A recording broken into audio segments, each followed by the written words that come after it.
नमस्कार छात्रों, आज हम हिंदी के व्याकरण का अगला भाग देखने वाले हैं, जो है वाक्य और वाक्य के भेद।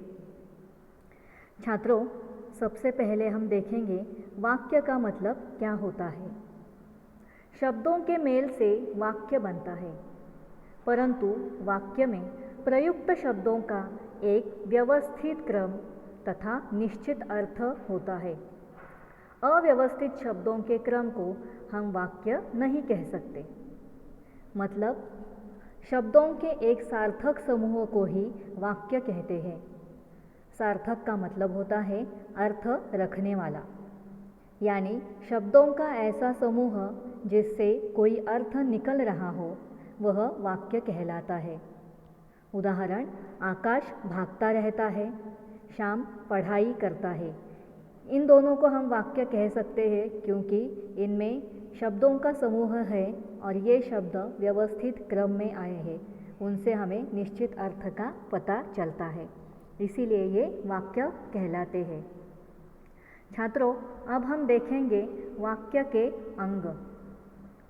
वाक्य के दो अंग होते हैं, एक उद्देश्य और दूसरा विधेय। उद्देश्य का मतलब होता है वाक्य में जिसके बारे में कुछ कहा जाता है उसे उद्देश्य कहते हैं, और विधेय का मतलब होता है वाक्य में उद्देश्य के बारे में जो कुछ कहा जाता है उसे विधेय कहते हैं। इसके बारे में विस्तार से अब हम देखेंगे उद्देश्य का मतलब क्या होता है। वाक्य में जिसके बारे में कुछ कहा जाता है उसे सूचित करने वाले शब्द को उद्देश्य कहते हैं। ये वाक्य का कर्ता होता है। कभी कर्ता एक शब्द और कभी एक से अधिक शब्दों में भी होता है। यहाँ पर अब हम उदाहरण देखेंगे। माली पौधों में पानी डाल रहा है। इस वाक्य में माली ये कर्ता है, मतलब क्रिया करने वाला है, तो इसीलिए इस वाक्य में माली ये उद्देश्य है। दूसरा उदाहरण है, छोटी लड़की गेंद से खेल रही है। इस वाक्य में कर्ता है छोटी लड़की, तो इसीलिए इस वाक्य का उद्देश्य है छोटी लड़की। इसके बारे में अब हम देखेंगे विधेय। वाक्य में उद्देश्य या कर्ता के विषय में जो बताया या कहा जाता है उसे विधेय कहते हैं। मतलब जो कर्ता होता है वाक्य में, उसके बारे में जो कुछ वाक्य में कहा जाता है उसे हम विधेय कहते हैं। उदाहरण, चित्रकार चित्र बना रहा है। इस वाक्य में कर्ता चित्रकार है और उसके बारे में कहा गया है कि चित्र बना रहा है, इसीलिए इस वाक्य का विधेय है चित्र बना रहा है। अगला उदाहरण देखिए, छोटी लड़की गुड़िया से खेल रही है। इस वाक्य में विधेय है गुड़िया से खेल रही है, क्योंकि ये विधेय छोटी लड़की इस कर्ता के बारे में बताता है। छात्रों, इस तरह हमने उद्देश्य और विधेय के बारे में विस्तार से देखा। अब हम देखेंगे वाक्यों का वर्गीकरण। वाक्यों का वर्गीकरण दो आधारों पर होता है। पहला, रचना के आधार पर वाक्य के भेद। इसमें तीन भेद होते हैं, सरल वाक्य, संयुक्त वाक्य और मिश्रित या मिश्र वाक्य। उसके बाद अर्थ के आधार पर वाक्य के 8 भेद होते हैं, विधानवाचक, इच्छावाचक, आज्ञावाचक, निषेधवाचक, प्रश्नवाचक, विस्मयवाचक, संकेतवाचक और संदेहवाचक। छात्रों, आज हम वाक्यों के रचना के आधार पर जो 3 भेद होते हैं वो हम सीखने वाले हैं।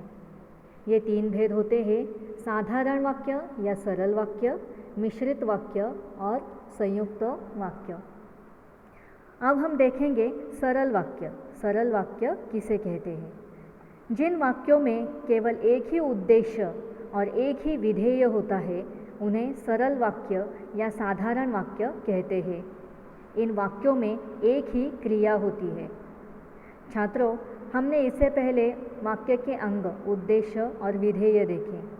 जिन वाक्यों में केवल एक ही उद्देश्य होता है और एक ही विधेय होता है मतलब एक ही क्रिया होती है, उसे हम सरल वाक्य कहते हैं।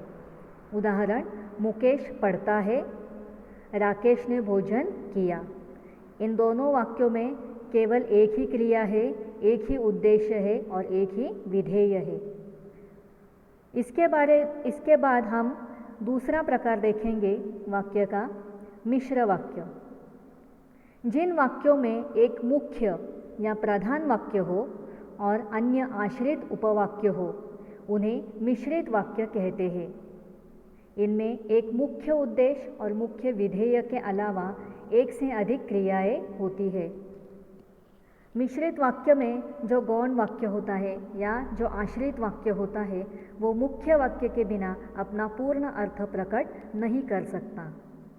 इसी तरह से जिस वाक्य में जब एक से अधिक क्रियाएं होती है लेकिन एक मुख्य उद्देश्य और एक मुख्य विधेय होता है, उसी वाक्य को हम मिश्र वाक्य कह सकते हैं। उदाहरण, जो ही उसने दवा पी वह सो गया। यदि परिश्रम करोगे तो उत्तीर्ण हो जाओगे। मैं जानता हूँ कि तुम्हारे अक्षर अच्छे नहीं बनते। छात्रों, इन तीनों वाक्यों में एक मुख्य उद्देश्य और मुख्य विधेय के अलावा दूसरी क्रियाएं इसमें सम्मिलित है, इसीलिए हम इन्हें मिश्र वाक्य कहते हैं। छात्रों, रचना के आधार पर तीसरा और आखिरी प्रकार है संयुक्त वाक्य। जिन वाक्यों में दो या दो से अधिक सरल वाक्य समुच्चय बोधक अव्ययों से जुड़े हो, उन्हें संयुक्त वाक्य कहते हैं। मतलब इस तरह के वाक्य में दो या दो से अधिक वाक्य होते हैं और वो वाक्य सरल वाक्य होते हैं। और ये सरल वाक्य किंतु, परंतु, इसलिए और इस तरह के समुच्चय बोधक अव्ययों से जुड़े हुए होते हैं। इन प्रकार के वाक्यों को हम संयुक्त वाक्य कहते हैं। उदाहरण, वह सुबह गया और शाम को लौट आया।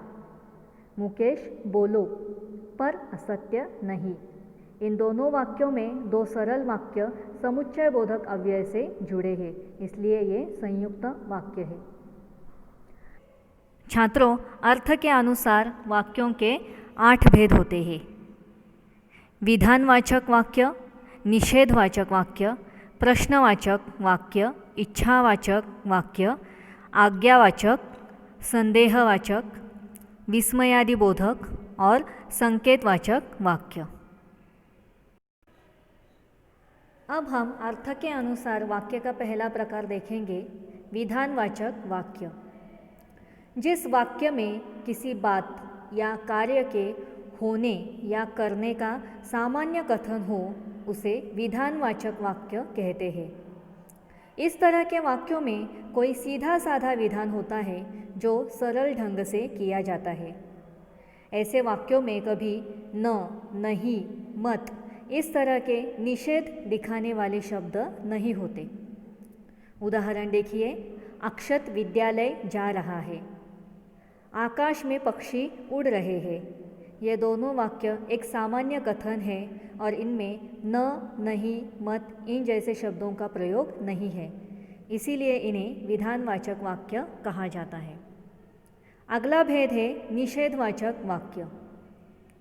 जिस वाक्य में किसी बात या कार्य के न होने या न करने का बोध हो, उसे निषेधवाचक वाक्य कहते हैं। इन वाक्यों में न, नहीं, मत इन जैसे शब्दों का प्रयोग किया जाता है जिसमें निषेध दिखाया जाता है। उदाहरण देखिए, धूप में मत घूमो, हम पिकनिक पर नहीं जा रहे हैं। इन वाक्यों में मत और नहीं ये शब्द आए हैं और वे क्रिया का न होना दिखाते हैं, इसलिए इन्हें निषेधवाचक वाक्य कहते हैं। छात्रों, वाक्य का अगला प्रकार है आज्ञावाचक वाक्य। जिस वाक्य में किसी को आज्ञा दी जाए या अनुमति दी जाए, उसे आज्ञावाचक वाक्य कहते हैं। इसी के साथ अगर वाक्य में कोई विनती की गई हो तो उसे भी आज्ञावाचक वाक्य कहा जाता है। जैसे, आप अंदर बैठ जाइए, ये एक विनती है। और दूसरा उदाहरण है छतरी भी रख लेना। यहाँ पर अनुमति दी गई है, इसीलिए ये दोनों वाक्य आज्ञावाचक वाक्य है। वाक्य का अगला प्रकार है संदेहवाचक वाक्य। मतलब जिस वाक्य में कुछ होने की संभावना हो या संदेह हो उसे संदेहवाचक वाक्य कहते हैं। इन वाक्यों को संभावनार्थक वाक्य भी कहा जाता है। ऐसे वाक्यों में संदेह या संभावना का बोध होता है।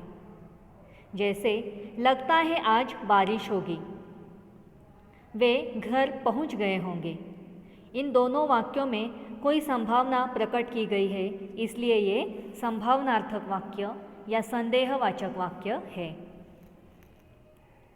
वाक्य का अगला प्रकार हम देखेंगे छात्रों, वो है विस्मयादिबोधक वाक्य। जिस वाक्य में हर्ष, शोक, घृणा, प्रशंसा, आश्चर्य आदि के भाव प्रकट हो उसे विस्मयादिबोधक वाक्य कहते हैं। मतलब इन वाक्यों द्वारा भावनाएं प्रकट होती है। जैसे वाह क्या सुंदर मूर्ति है, इस वाक्य में हर्ष की भावना प्रकट की गई है। शाबाश तुमने बहुत अच्छा भाषण दिया, इस वाक्य में प्रशंसा की गई है। इस तरह से इन वाक्यों में भावनाएं प्रकट होती है। ऐसे वाक्यों के अंत में विस्मयादिबोधक चिन्ह लगाया जाता है। छात्रों, वाक्य का अगला प्रकार है संकेतवाचक वाक्य। जिस वाक्य में एक क्रिया का होना दूसरी क्रिया के होने पर निर्भर करता हो उसे संकेतवाचक वाक्य कहते हैं। इन वाक्यों में एक क्रिया का होना दूसरी क्रिया के होने का संकेत देता है। जैसे यदि बांध न टूटता तो बाढ़ नहीं आती। दूसरा उदाहरण है यदि बिजली आई तो रोशनी होगी। इस तरह से संकेतवाचक वाक्य में एक क्रिया दूसरे क्रिया के होने का संकेत देती है। इन वाक्यों में यदि इस शब्द का प्रयोग होता है। छात्रों, हमने अर्थ के अनुसार वाक्य के प्रकार देखे। अब हम देखेंगे एक ही वाक्य इन सारे अर्थ के अनुसार के भेदों में किस तरह से हम लिख सकते हैं। पहला है विधानवाचक वाक्य, वह जाता है। यही वाक्य हम निषेधवाचक में लिख सकते हैं, वह नहीं जाता है। प्रश्नवाचक वाक्य होगा, क्या वह जाता है। विस्मयादिबोधक वाक्य, अरे वह जाता है। आज्ञावाचक वाक्य में कहा जाएगा, वह जाए। और इच्छावाचक वाक्य में ईश्वर करे वह जाए, इस तरह से इच्छा प्रकट की जाएगी। संदेहवाचक वाक्य में वह जाता होगा, ये संभावना प्रकट हो जाएगी। और अंत का संकेतवाचक वाक्य में यदि वह जाए तो मैं पढ़ूँ, इस तरह से एक क्रिया दूसरे क्रिया पर आधारित या संकेत दिखाने वाली होती है।